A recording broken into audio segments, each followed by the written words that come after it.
that would be very common. Nobody would even ask questions about people living together without marriage. It would be widely accepted as no different from married people being together. More women will work outside the home. More men will be transferred to other cities, and in their jobs, more men would travel. Therefore, it would be harder for families to stay together. So the whole thing about air travel made it easy, now made it cheap, is also to split the family, to separate the family, so that because one person could be sent for work somewhere else, and it weakens the family when they are not always together. This would tend to make the marriage relationship less stable, and therefore tend to make people less willing to have babies. So it's also about population control. And the extended families would be smaller and more remote. Travel would be easier, less expensive for a while. Now we are in that point that it stopped being less expensive. You will see travel will be very different now, very restricted. So travel would be easier, less expensive for a while, so that people who did have to travel would feel they could get back to their families, not that they were abruptly being made remote from their families. So they could come back at any time. They will just take another flight for a while. But one of the net effects of easier divorce laws combined with the promotion of travel and transferring families from one city to another was to create instability in the families. If both husband and wife are working and one partner gets transferred to the other, and the other one may not be easily transferred, so one either keeps his or her job and stays behind while the other leaves, or else gives up the job and risks not finding employment in the new location.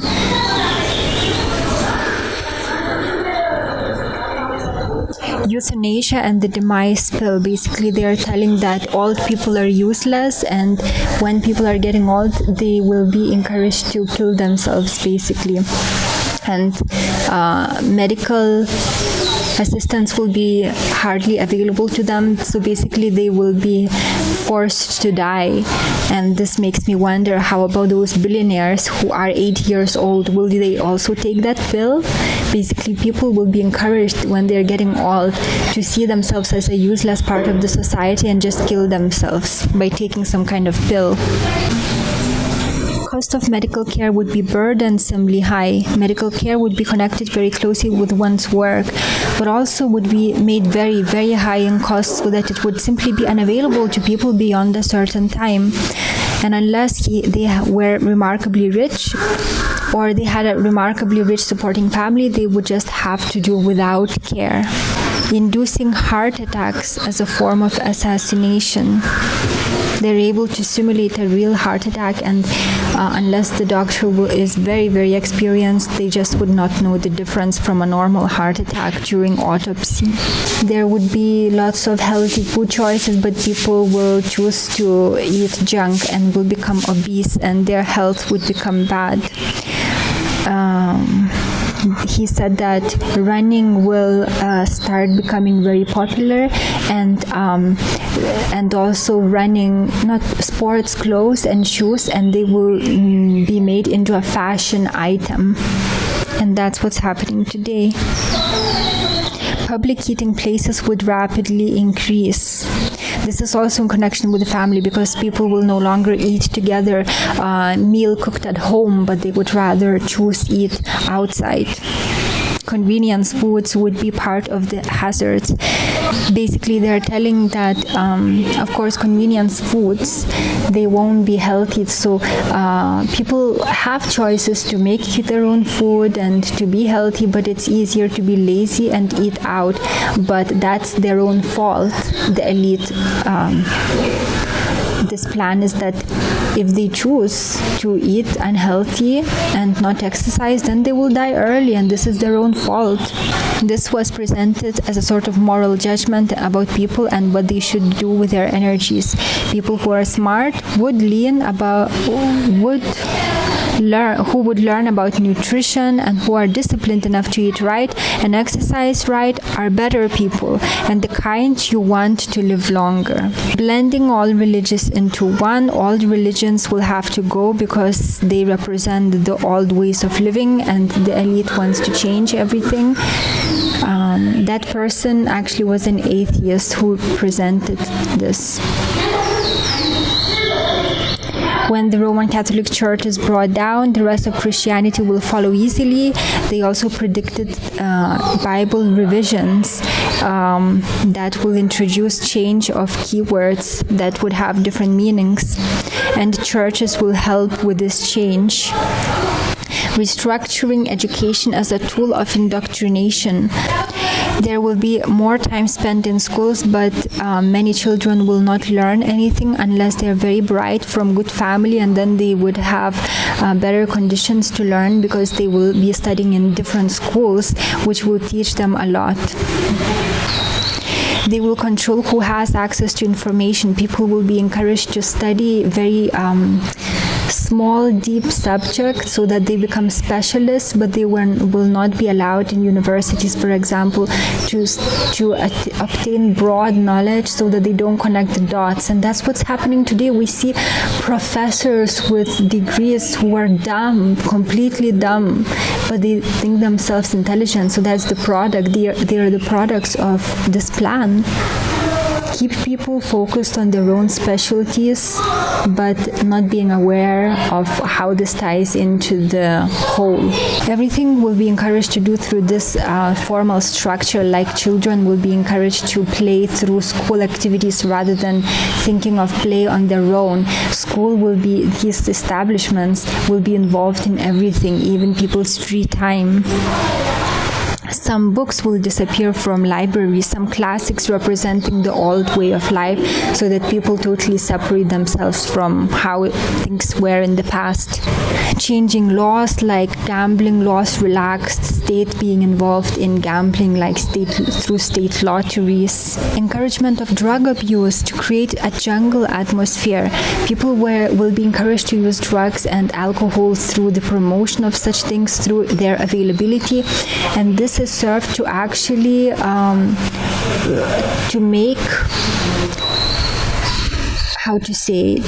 to eliminate the weak ones. So basically they say if they get addicted, they're weak, so they should be eliminated. So they will die from drug abuse, they will die from alcohol, and that will serve as a kind of natural selection of the fit. Restrictions on travel. Not everybody should be free to travel the way that they do now in the United States. People don't have a need to travel that way. It's a privilege.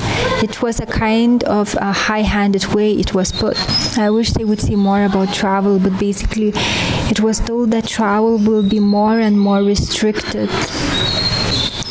Nothing is permanent. Streets would be rerouted, renamed. Areas you had not seen in a while would become unfamiliar. Among other things, this would contribute to older people feeling that it was time to move on. They feel they couldn't even keep up with the changes in areas that were once familiar. And isn't it true that even I'm not old, I'm 33, yet I feel that I don't belong to this world at all. I never felt I belonged to this world, but now, with the culture that's coming now, I just totally feel disconnected from it. Buildings would be allowed to stand empty and deteriorate, and streets would be allowed to deteriorate in certain localities. The purpose of this was to provide the jungle, the depressed atmosphere for the unfit. So it's not that there are no funds to make poor areas more beautiful, but they are actually kept in depressing conditions so that those unfit people die.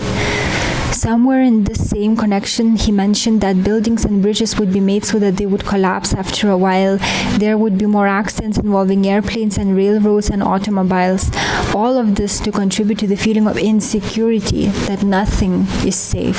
Global interdependence. To create a new structure, you first have to tear down the old. So basically, this has already happened.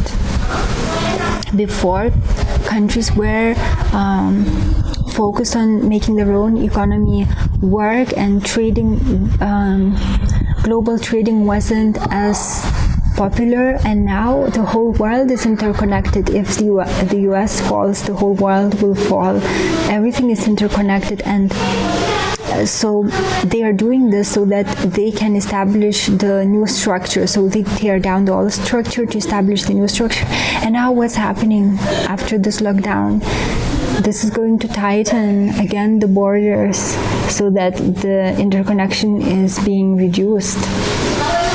So they are again doing the same thing, tearing down one structure to establish another one. So the heavy industry that insider said will go from the United States. At that time, the United States was producing its own vehicles, and then this moved to Japan, and people started trusting their vehicles more because on purpose the vehicles of the US started being produced in a less quality way, so people started preferring abroad vehicles, and that's how this industry was transferred to other countries out of the US, so that the global interdependent system is started being established. Patriotism would go down the drain. They also said that hunting will be discouraged because of the gun control. Of course, they want none of the people to have guns. They want guns removed because that poses a threat if people can protect themselves. Loss of jobs so that people don't feel secure. The focus on eliminating traditions, reallocating people to break down traditions, conservatism. When you take away industry and people are unemployed and poor, they will accept whatever change seems to offer them survival, and their morals and their commitment to things will all give way to survival. That's not my philosophy, that's the speaker's philosophy. Sports for girls to de-emphasize femininity. Athletics would be pushed for girls. That was intended to replace dolls. Dolls would not be pushed because girls should not be thinking about babies and reproduction. Girls should be out on the athletic field just as the boys are. Movies could gradually be made more explicit as regards sex and language. After all, sex and rough language are real, and why pretend they are not? There would be pornographic movies in the theaters, on television, and VCRs were not around at that time, but he had indicated that these cassettes would be available and video cassette players would be available for use in the home, and pornographic movies would be available for the use on these VCRs as well as in neighborhood theater and on television. He said something like, "You'll see people in the movies doing everything you can think of." This is all intended to bring sex out in the open. Violence would be made more graphic. This was intended to desensitize people to violence. There might need to be a time when people would witness real violence and be a part of it. Later on, it will become clear where this is headed. So there would be more realistic violence in entertainment, which would make it easier for people to adjust. People's attitudes towards death would change, and they would not be so fearful of it, but more accepting of it, and not be so aghast at the sight of dead people or injured people. We don't need a genteel population paralyzed by what they might see. People would just learn to say, well, I don't want this to happen to me. This was the first statement suggesting that the plan includes numerous human casualties which the survivors would see. Entertainment will be used as a tool to influence young people, whilst old people will be left alone because they are set in their ways and they are focusing on the young because that's the future. It also was told that the music that the young listen will be different to the one that the old people listen, and this might seem normal to you, but actually in the past everyone listened to the same kind of music, and in India that was normal, and it's still normal. Some music is listened by everyone, but now in India is also that change is taking place. And also about the activities in India, for example, the whole family is involved in their activities, but in the the West, we are all different age groups are interested in different things, and this is again engineered by the elite, because it wasn't so in the past. The whole family was involved in common activities. Like in India, people go to temples together, they stay at home, they are talking with each other. It's like a very family-oriented society, and we were like this in the past. Then the presentation began to get rather grim, because once that generation passed, and that would be in the late 80s and early 90s, most of that age group would be gone, and then gradually things would tighten up, and the tightening up would be accelerated. The old movies and old songs would be withdrawn, the gentler entertainment would be withdrawn. Travel, instead of being easy for old folks, travel then would become very restricted. People would need permission to travel, and they would need a good reason to travel. Coronavirus, after this, people will be asked the reason for travel now. In some countries, travel is not allowed unless for a good reason, like some kind of important business. If you don't have a good reason for travel, you would not be allowed to travel, and everyone would need ID.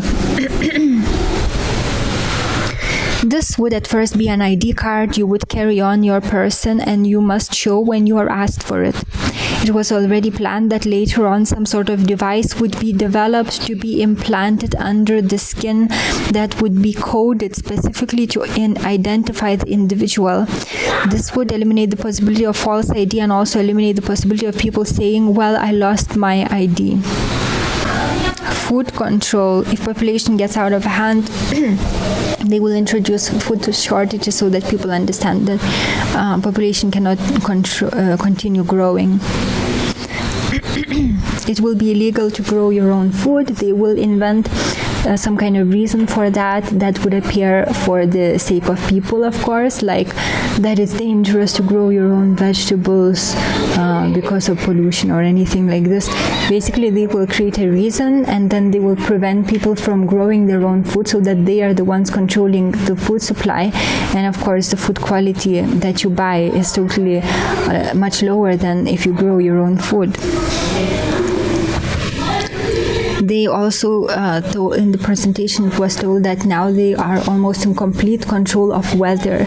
They can make it rain if they want to. And they describe that they control the way that people respond by limiting the kind of information that they are exposed to, so that then they predict what kind of reaction they will get. Falsified scientific research, like now we see that experts say that 5G is not harmful. They create their own research, fund their own research, and they twist it in the way that they want to for their own desired outcomes. Acceptance of the UN. The end justifies the means. Acceptance of the UN at that time was seen as not being as wide as was hoped. Efforts would continue to give the United Nations increasing importance. People would be more and more used to the idea of relinquishing some national sovereignty. Economic interdependence would foster this goal from a peaceful standpoint. Avoidance of war would foster it from the standpoint of worrying about hostilities. It was recognized that doing it peaceably was better than doing it by war. It was stated at this point that war was obsolete. I thought that was an interesting phrase, because obsolete means something that once was useful is no longer useful, but war is obsolete, this being because of the nuclear bombs, war is no longer controllable. Just as it was stated that industry would be preserved in the United States a little bit, just in case the worldwide plan didn't work out. The new system would be brought in, if not by peaceful cooperation, everybody willingly yielding national sovereignty, then by bringing the nation to the brink of nuclear war. And everybody would be so fearful as hysteria is created by the possibility of nuclear war, that there would be a strong public outcry to negotiate a public peace and people would willingly give up national sovereignty in order to achieve peace, and thereby this would bring in the new international political system. This was followed by the statement, by the time one or two of those went off, then everybody, like nuclear bombs, then everybody, even the most reluctant, would yield. He said something about the negotiated peace would be very convincing as kind of in a framework or in a context that the whole thing was rehearsed, but nobody would know it. People hearing about it would be convinced that it was genuine negotiation between hostile enemies who finally had come to the realization that peace was better than war. They used terrorism as a tool to control. Terrorism would be used widely in Europe and in other parts of the world. Terrorism at that time was thought would not be necessary in the United States. It would become necessary in the United States if the United States did not move rapidly enough into accepting the system. Along with this came a bit of scolding that Americans had it too good anyway, and just a little bit of terrorism would help convince Americans that the world is indeed a dangerous place, or can be if we don't relinquish control to the proper authorities. About money and banking, they control the inflations. Money would become predominantly credit. It was already money is primarily a credit thing, but exchange of money would be not cash or palpable things, but electronic credit signal. People would carry money only in very small amounts for things like chewing gum and candy bars, just pocket source of things. Any purchase of any significant amount would be done electronically. That's what's happening now. Earnings would be electronically entered into your account. This wasn't so in the past, of course. It would be a single banking system. It may have the appearance of being more than one, but ultimately and basically it would be one single banking system, so that when you got paid, your pay would be entered for you into your account balance, and then when you purchased anything at the point of purchase, it would be deducted from your account balance and you would actually carry nothing with you. So basically, it was told in 1969, so that was such an unheard of thing. Also, computer records can be kept on whatever it was you purchased, so that if you were purchasing too much of any particular item and some official wanted to know what you were doing with your money, they could go back and review your purchases and determine what you were buying. There was a statement that any purchase of significant size, like an automobile, bicycle, refrigerator, radio, or television, or whatever, might have some sort of identification on it, so it could be traced, so that very quickly anything which was either given away or stolen, whatever, authorities would be able to establish who purchased it and when. Computers would allow this to happen. The ability to save would be greatly curtailed. The ability to save money would be greatly curtailed. People would just not be able to save any considerable degree of wealth.